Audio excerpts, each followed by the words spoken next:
এই যে আহারে, স্কুলের কিছু কিছু স্মৃতি আমরা দেখি, স্কুলের জানলা, আহারে, স্কুল পড়ে আছে কিন্তু যারা পড়াশোনা করছে ওরা আর নাই। আর যারা আছে ওরা আর ভয়তেও স্কুলে যাইতে চাবে না, বিশেষ করে এই স্কুলে যে কয়টা স্টুডেন্ট যদি বাইচা থাকে ওরা ভাবে ওই স্কুলে আর পড়বো না।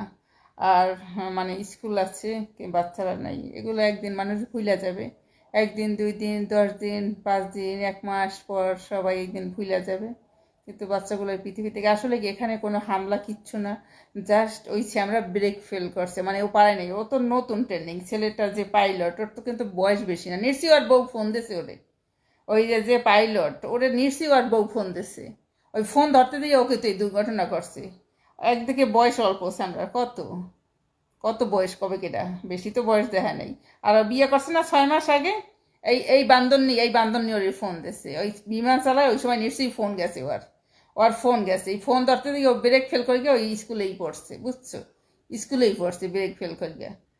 এই আনমিনিট হইতে ও এক্সিডেন্ট করতো না, কারণ ও বিয়ে করছে মাত্র 6 মাস। ওই সুতমানি বিডি ফোন দিছে, ফোন দেয়, ফোন ধরতে যাইয়েই ও ব্রেক ফেল করছে একদম স্কুলের উপর। ঘটনা হয়েছে ইয়া। হ্যাঁ, ঘটনা ইয়ে হয়েছে, এ সমস্ত কোনো আত্মঘাতী ফাত্মঘাতী হামলা হামলা কিচ্ছু না কিন্তু।